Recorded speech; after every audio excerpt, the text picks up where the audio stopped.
Al-Fatihah. Mudah-mudahan yang sedang sakit disembuhkan Allah Subhanahu wa taala, yang sedang berhutang dimudahkan melunasi hutang-hutangnya, yang masih sendirian segera mendapatkan jodoh, yang sudah berumah tangga dijadikan rumah tangga surga, as-sakinah mawaddah warahmah.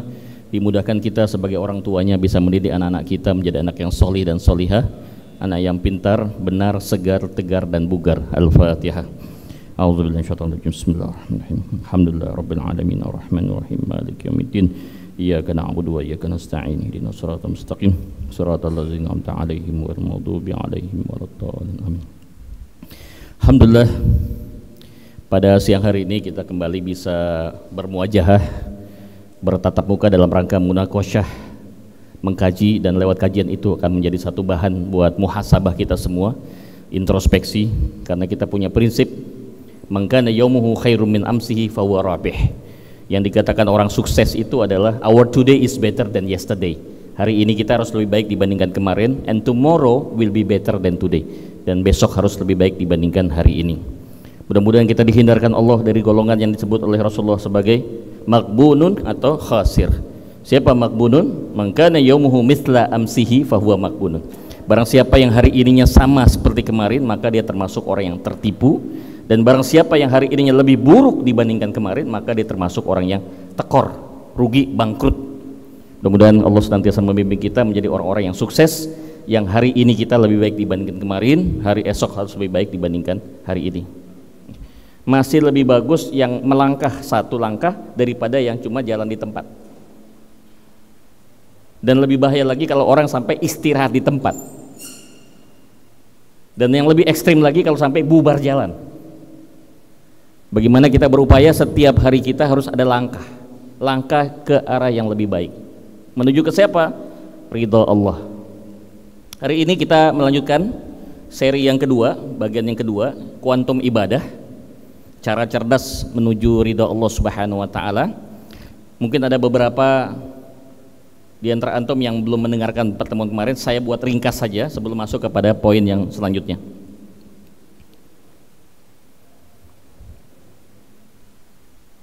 Apa yang membedakan dua foto ini? Yang pasti masalah umur kan? Yang kedua ganteng. Ini dua orang yang saya tampilkan, dua yang ekstrim. Yang kanan, berarti di sini ya betul, kanan itu yang pakai sorban merah. Usianya sekarang 35 tahun. Beliau dilahirkan di Uni Emirat Arab, dinobatkan sebagai pria tertampan di dunia. Saking gantengnya, di beberapa negara ditolak untuk masuk, bikin rusuh. Kenapa? Baru masuk udah potret-potret semua. Bahkan di Saudi sendiri visanya di reject, nggak bisa masuk. Bahkan dikembalikan, diekstradisi. Ini menimbulkan bahaya untuk apa? Kelompok wanita nih Pak. Kita udah nggak dipandang aja, kita jalan nggak dilirik, ada dia susah kita, kalah saing udah pasti. Nah yang satu lagi, subhanallah, Allah memberikan karunia luar biasa pada beliau, namanya Mbah Goto atau Eyang Goto. Kalau tadi usia 35 tahun, ini 146 tahun umurnya, asal dari Jawa Tengah. Ya, yang satu namanya Omar Borkan, ya 35 tahun, yang satu Mbah Goto, Jawa Tengah, 146 tahun. Pertanyaan saya, apakah semua yang ada di sini ada jaminan bakal jadi kayak Mbah Goto usianya? Kalaupun ada, jangan-jangan bukan nambah pahala, malah nambah dosa. Mendingan cepet aja mati. Kenapa? Dosanya makin ngumpul gitu. Ya. Tapi mau cepet mati, pahalanya udah cukup belum? Nah. Buasim malakama, mau mati duluan pahala belum cukup, ditunda sampai tua, jangan-jangan dosa nambah lagi. Udah pahalanya nggak nambah, dosanya nambah. Bagaimana mau dapatkan ridho Allah? Bagaimana mau dapatkan surganya Allah? Nggak bisa. Bahkan husnul khotimah pun nggak bisa. Ini masalah. Umur siapa yang bisa ngatur? Nggak ada yang tahu. Wa indahu mafatihul ghaib la ya'lamuha illa huwa. Urusan gaib termasuk yang namanya kematian itu adalah urusan Allah. Ya, nggak ada yang tahu, bahkan Nabi Muhammad pun tidak diberi informasi tentang masalah itu. Yang tahu hanya Allah Subhanahu wa taala. Jadi jangan percaya kalau misalnya ada yang menerawang gitu kan, dibacain, wah kayaknya bapak nih 3 tahun lagi wafat nih katanya. Jangan percaya. Yang bisa ngejamin kita wafat adalah Allah Subhanahu wa taala yang menggaransi. Dan untuk mati itu nggak harus sakit ya. Banyak orang sehat mati belum tentu. Ada tetangga saya ya, udah sakit-sakitan nggak mati-mati, kemarin temen sama-sama lari pagi meninggal kemarin, padahal sehat. Itulah salah satu bukti ya, bahwa sakit itu tidak harus mati duluan. Paham ya? Tidak mensyaratkan sakit, tidak mensyaratkan usia, tidak mensyaratkan uang, mau kaya mau miskin mati-mati aja gitu. Oleh karena itu kita semua kudu waspada, kudu aware, hati-hati, karena maut ini bisa mengintai dimanapun kita berada, everywhere, every time, every situation and condition. Pastikan ketika itu mati datang menjemput kita, nyawa ya, udah merenggut nyawa kita nih malaikat Israel, pastikan kita dalam keadaan taat kepada Allah. Jangan sampai puluhan tahun kita ibadah, ujungnya pada saat kita maksiat. Enggak lucu kan? Meninggal lagi mabuk.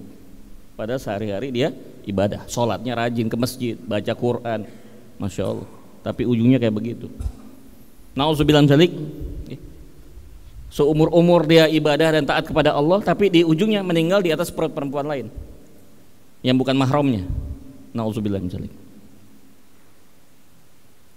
Pas lagi cabut nyawanya dalam kondisi apa? Ceki, tahu ceki? Balak 6 ya. Sekarang udah nggak pakai gitu lagi Gus, apa? Judi online. Omsetnya berapa? 625 triliun perputaran dananya. Masya Allah, sepertiga daripada kita punya APBN. Pasangannya apa?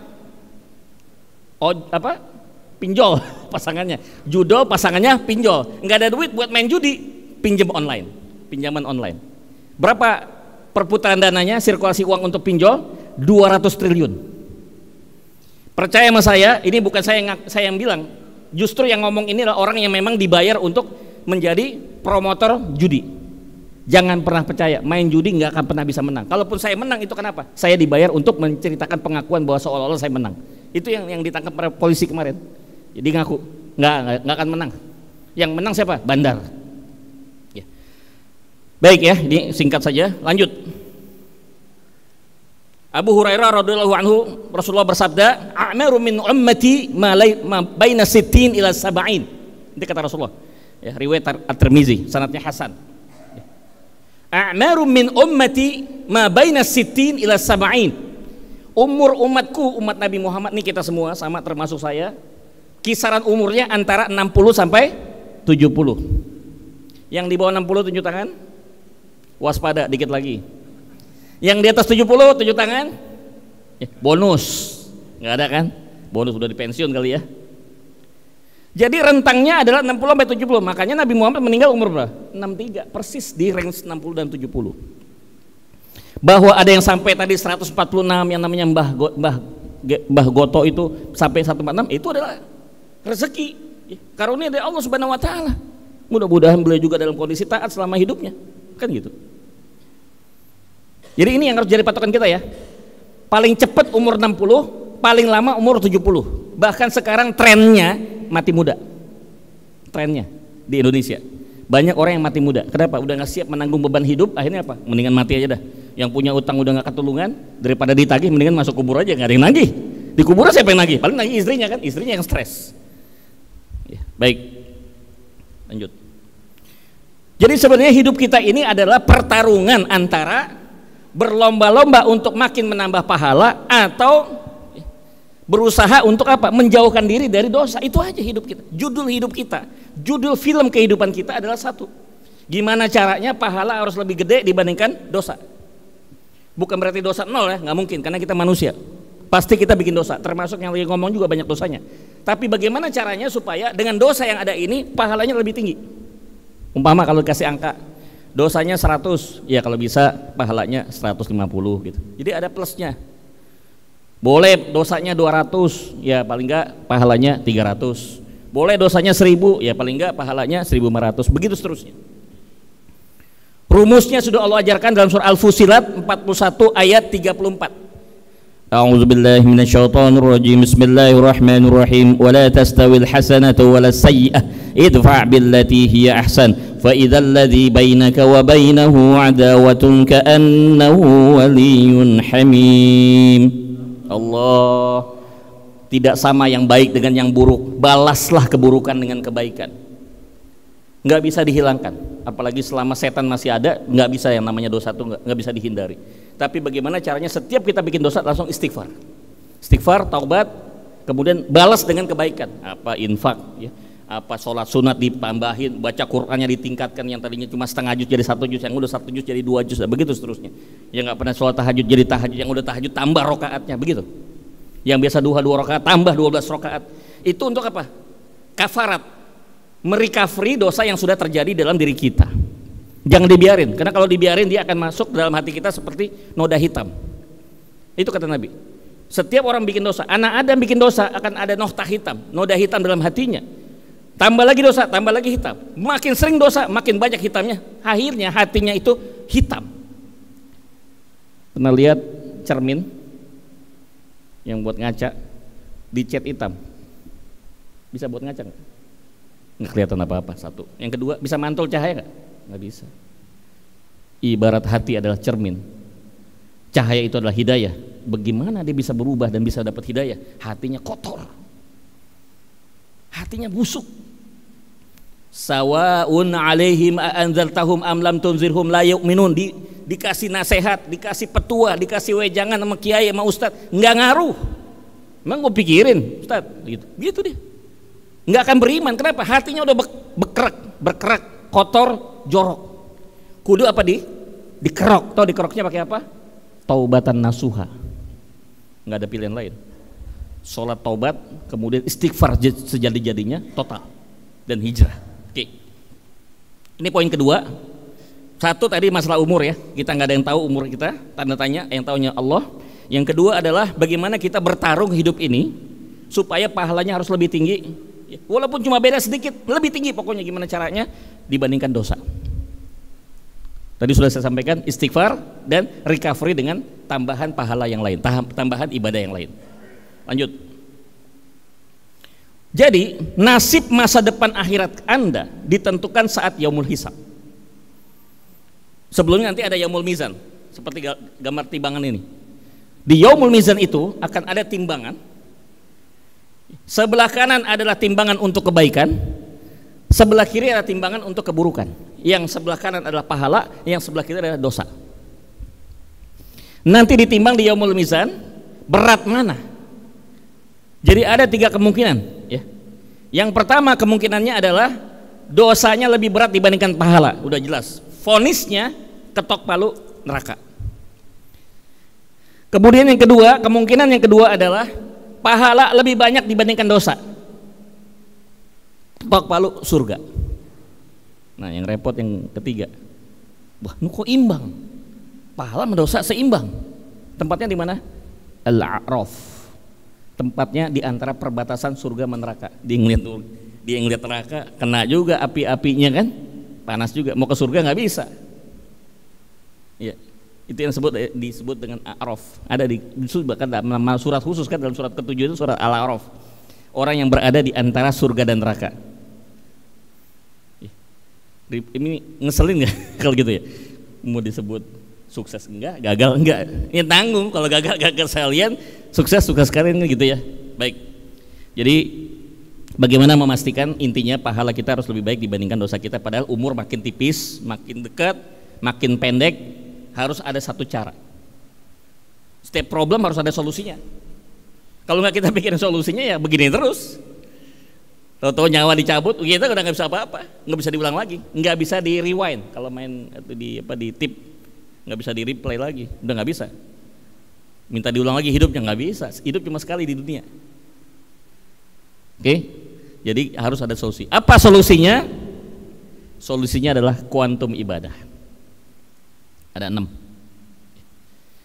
Baru bahas 1 kemarin.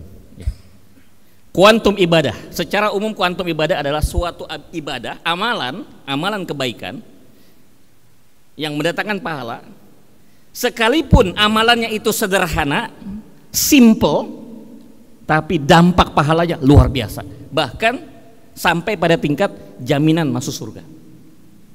Nggak bisa dibohongi, kita nggak memungkiri semua yang hadir di sini, termasuk yang ngomong juga pasti pada ingin masuk surga, nggak ada yang nggak.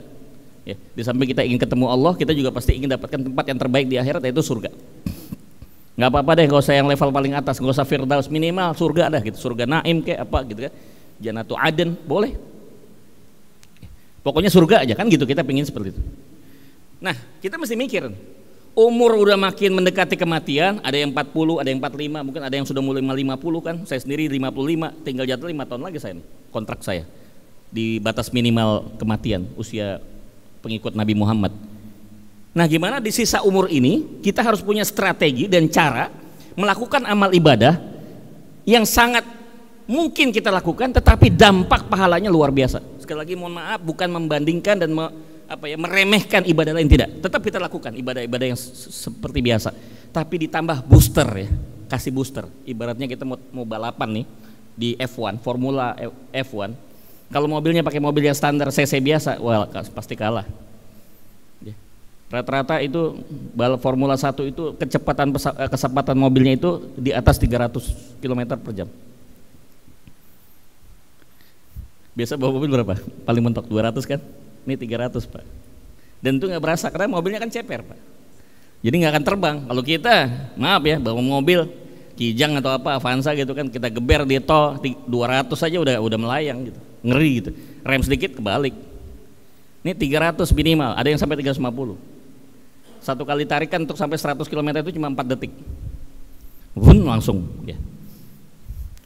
Saya waktu diundang jauh lah ke Amerika, pernah mampir ke Las Vegas di daerah Nevada, itu salah satu pabriknya Ferrari.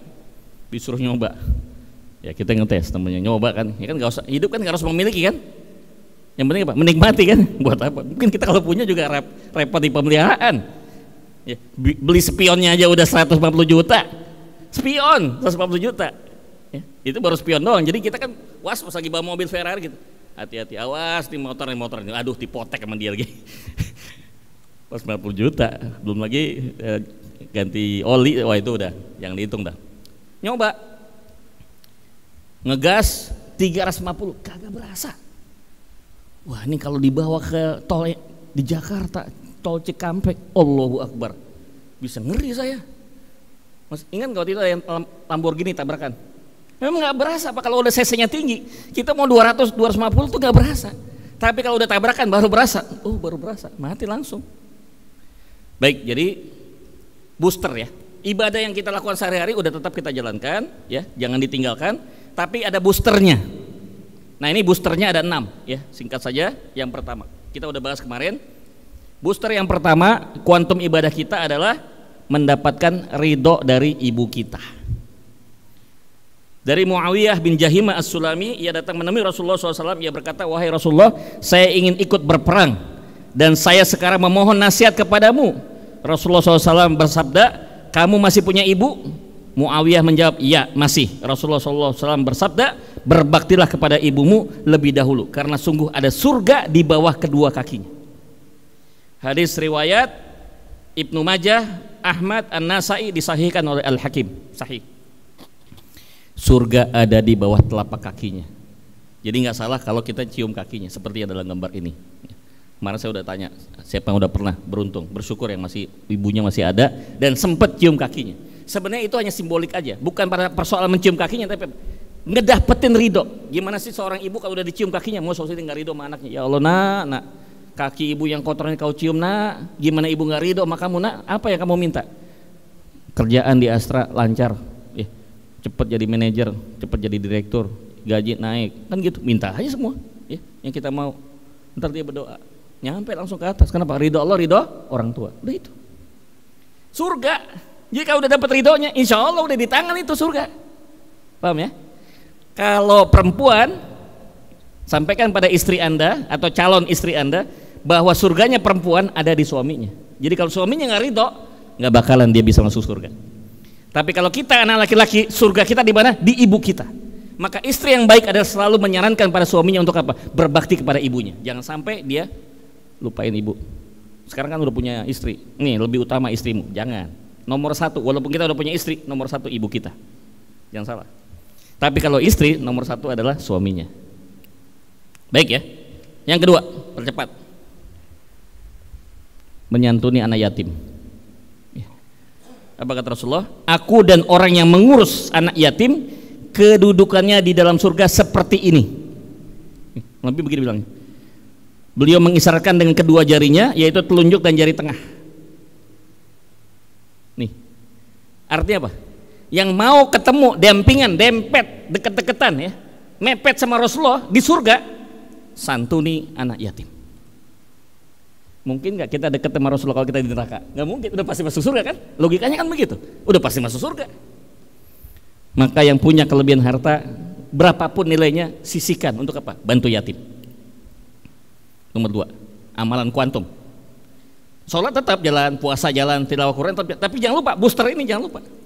Ini kuantumnya di sini nih. Ya. Baik ya, tiga.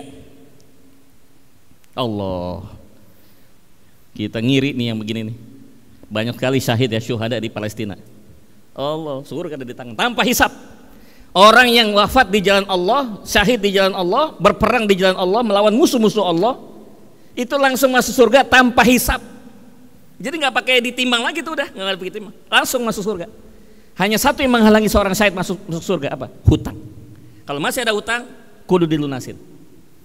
Ketika semua makhluk berdiri untuk hisab, datanglah suatu kaum yang meletakkan pedang-pedang mereka di atas leher mereka yang mengalirkan darah. Mereka pun berdesakan di pintu surga. Lalu ada yang bertanya, siapa mereka? Ada yang menjawab, mereka adalah orang-orang yang mati syahid. Mereka selalu hidup dan mendapatkan karunia dari Allah Subhanahu wa taala. Kemudian ada yang memanggil orang yang pahalanya menjadi kewajiban Allah, hendaknya bangun dan masuk ke surga. Itu perintah langsung. Siapa itu? Langsung masuk surga. Allah perintahkan langsung. Hadis dari Anas bin Malik, riwayat At-Tabrani. Ada yang mau berangkat ke Palestina? Udah siap? Siap mati? Kalau belum siap, minimal nih infaknya jangan lupa, titip sama DKM. Waduh, duit juga lagi kosong nih Gus, ya udah minimal doain. Allahumma ansur lil mujahidin fi Palestin. Allahumma ansur mujahidin fi Palestin. Allahumma ansur mujahidin fi kulli makan wa fi kulli zaman bi rahmatika ya arhamar rahimin. Itu minimal doa. Ya. Kalau yang paham, baca kunut. Kunutnya diselipkan doa. 4. Kira-kira di mana nih? Raudhah. Ya. Raudhah, tempat yang masya Allah, ini taman surga nih Pak. Disebutkan Nabi, kalau mau tahu taman surga yang ada di bumi ya di sini. Makanya orang pada rebutan ke Raudhah. Jadi posisinya antara mimbar, tempat biasa Nabi khutbah, dengan rumah beliau. Ma baina mimbari wa baiti, antara rumah beliau dengan mimbar. Nah, ini daerahnya. Silakan doa di sini, silakan apapun amal ibadah itu kuantum. Pahalanya begini Pak. Bahkan surga. Barang siapa yang aku disebutkan di sini, maksud selawat ya, maksudnya selawat, lalu ia tidak mengucapkan selawat kepadaku, maka ia akan disimpangkan dari surga. Sebaliknya, para ulama hadis menyebutkan, barang siapa yang disebut namaku dan dia menjawab dengan ucapan selawat, maka insya Allah dilancarkan dan dilempangkan masuk ke dalam surganya Allah Subhanahu wa taala. Allahumma sholli ala Sayyidina Muhammad. Itu maksudnya. Jangan lupa untuk selalu nyambut ucapan selawat dari orang supaya kita dapat jaminan ini ya. Sederhana amalannya, tapi jangan dengan remeh. Sederhana tapi masya Allah dampaknya luar biasa. Lanjut yang kelima. Apa nih? Multazam. Multazam itu tempat yang paling mustajab di muka bumi ini. Antara pintu Ka'bah dan Hajar Aswad. Kan di pojoknya itu ada Hajar Aswad ya, batu hitam. Ini ada pintunya. Nah, antara itulah kita berdoa. Seperti ini doanya. Angkat tangan kita nempel di Ka'bah. Doa apa aja insya Allah diijabah oleh Allah Subhanahu wa taala sesuai dengan janji Rasulullah. Dari Abu Hurairah radhiyallahu anhu bahwasanya Rasulullah SAW bersabda, umroh ke umroh yang berikutnya adalah menjadi penutup dosa dalam waktu antara 2 kali umrohan itu. Sedangkan haji mabrur, maka tidak ada balasan bagi yang melakukannya itu melainkan surga. Haji mabrur, bukan haji mabur. Haji mabrur. Kenapa Gus? Banyak orang haji pulangnya nggak mabrur, malah mabur. Berangkat koruptor pulang tambah korupsi. Kenapa nih, yang salah apa? Bukan salah hajinya, salah orangnya. Kenapa gue salah orangnya? Karena dia manasik haji tapi tidak manasik hati. Bedanya satu huruf, haji sama hati. Jadi kalau kita mau mabrur, ya hatinya harus dimanasik dulu. Kalau hatinya udah dimanasik, barulah manasik haji, baru berangkat hajinya. Insya Allah hajinya pulang ke tanah air mabrur. Latihannya umroh, supaya umrohnya makbulah, ada manasik umroh. Paham ya? Apapun yang bisa mendatangkan haji mabrur kita upayakan. Coba antum kalau ibu sakit, biaya operasinya 1 miliar, nyari duit nggak? Bakal biarin aja, ibu gue ini biarin mati-mati. Emang begitu mau? Ya Allah, akhi, antum itu dia melahirkan kita dalam pertaruhan nyawa. Berapapun biaya yang dikeluarkan untuk operasi, ya, mengobati penyakit ibu kita, kita kan cari, betul kan? Kita bela-belain, mau minjem ke, mau jual apa, jual aset kita. Maaf, itu ibu. Apa antum tidak ingin melakukan hal yang sama untuk surga? Habis-habisan, akhi, habis-habisan cari duit gimana caranya, ya, supaya kita bisa dapetin surga. Nah, cara tiket yang paling gampang apa? Haji mabrur. Oh, gampang gimana Gus? Kan 350 juta kalau mau furoda. Kalau reguler nunggu 15 tahun, 20 tahun. Iya kalau dapat, kadang-kadang nggak dapat kuota. Diniatkan dari sekarang. Bismillah, haji furoda 350 juta. Jangan pikirin duitnya dari mana, nggak bakal nyampe. Nggak bakal, gaji 10 tahun juga nggak bakal nyampe dikumpulin sama ente, ya. Jadi gimana caranya? Minta sama Allah, ya Allah, aku ingin berangkat menunaikan ibadah haji, ingin mendapatkan surgamu, ya Allah, berikan ridho Engkau kepada kami, mudahkan jalannya. Insya Allah ada. Saya udah pernah ceritain kan, tukang pijat bisa berangkat haji, nggak pakai modal mijat doang berangkat haji. Banyak cara. Yang penting antum punya kemauan, menjada, wajada, usaha dapat, ada aja gitu. Saya berapa kali bawa rombongan umroh, rombongan haji, aneh-aneh orangnya jamaah. Pak, bapak kayaknya ekonomi biasa-biasa, iya gitu. Saya pas-pasan. Kok bisa berangkat Pak? Wah, ceritanya Masya Allah banyak-banyak yang inspirasi banget. Ada yang nabung bertahun-tahun, ada yang tiba-tiba, ada aja rezeki nomplok yang kita nggak tahu gitu. Kenapa? Saya udah mantepin niatnya Ustaz. Oh gitu. Jadi ada caranya ya. Baik, jadi yang kelima amalan kita adalah gimana caranya berangkat haji. Kalau misalnya belum siap hajinya, umrohnya kita berangkat. Supaya umrohnya makbulah, hajinya mabrur, gimana caranya? Manasik hati dulu. Makanya saya create suatu program khusus namanya manasik hati. Nanti prakteknya langsung di Mekah dan Madinah. Oke. Terakhir. Ini penting juga. Idza mata ibnu Adam in qata'a amaluhu illa min salasin. Jika anak Adam meninggal dunia, terputus semua amalan kecuali 3. 1, sedekah jariyah. 2, al-ilmu yuntafa'u bih. Yang ketiga, waladun sholih yad'ulah. Anak yang soleh yang mendoakan kedua orang tuanya. Pertanyaan saya, udah pada punya anak belum? Nah, oke, didoain anak ya. Emang bisa jamin bapaknya meninggal belakangan? Anaknya meninggal. Kalau anaknya meninggal duluan gimana? Mana yang doain? Seragam. Tabrakan beruntun di tol. Anak 5 tewas semua anak kita. Bapaknya masih hidup. Yang doain siapa sekarang? Sebut aja. Hilang udah potensi itu. Akan naik yang kedua, al-ilmu yuntafa'u bi, ilmu yang bermanfaat. Yang punya ilmu jangan pelit-pelit bagi ilmu sama orang. Kalau orang itu bisa mendapatkan kebaikan dari ilmu kita, maka pahala terus mengalir. Ini ulama bukan, alim bukan, majelis gak punya gitu kan, mustami aja pendengar terus, ya susah juga. Nggak bisa dari jalur ini.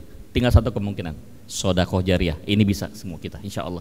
Yang dimaksud sedekah jariyah itu adalah para ulama hadis menyebutkan sedekah jariyah adalah wakaf. Wakaf adalah sebuah sedekah yang memberikan kepastian pahala terus menerus seperti air yang mengalir nggak pernah putus, seperti dalam gambar. Jadi amalan yang keenam, kuantum ibadah adalah wakaf. Entah bagaimana caranya, saya menyarankan, sangat menyarankan, highly recommended.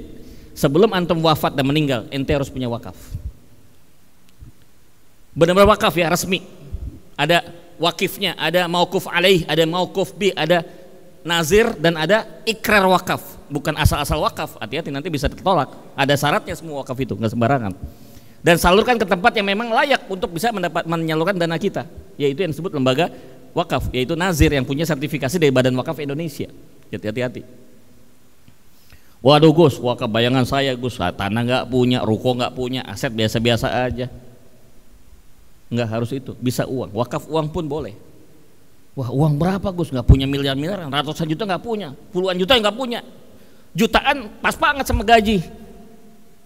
Sekarang saya mau tanya ya, ada nggak di antara Anda, ini tanya, tunjuk tangan ya yang siap ngisiin 250.000 per tahun, ada nggak? Coba, siap nggak? Coba tunjuk tangan, bikin tahu saya.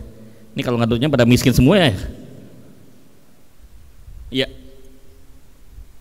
yang nunjuk saya doain ya supaya kenyataan. Nyisihin 250.000 per tahun, apa susahnya? Ente bagi 365 hari berapa tuh? Ente ngopi, ya Allah, paling nggak Indomie sama ngopi berapa tuh Pak? 30 ribu kali 365 hari udah lebih juta-jutaan. Cuma 250.000 per tahun, antum punya wakaf berapa potensinya? 250 juta kurang lebih. Kapan dapat ini Gus? Kalau ente meninggal. Begitu ente meninggal, langsung keluar dananya 250 juta. Yang 45% bisa dipakai buat wakaf, sisanya buat ahli waris bisa. Tapi kalau ahli waris itu ridho, bikin lagi surat khusus, semua dana yang merupakan dana yang diberikan atas musibah itu diserahkan buat almarhum untuk wakaf 100%, berarti 250 juta. Dengan 250 juta kita bisa membantu sebuah musola yang sederhana. Dan setiap orang melaksanakan sholat di musola itu, kita akan selalu dapat pahala yang mengalir yang tidak pernah putus. Terakhir, seperti yang saya bilang tadi, nih cuma iklan doang. Saya doain ada yang nyangkut tanggal 20 Oktober bisa berangkat umroh manasik hati bareng saya. 20 Oktober 9 hari langsung direct Madinah, pakai Saudi Air langsung ke Madinah.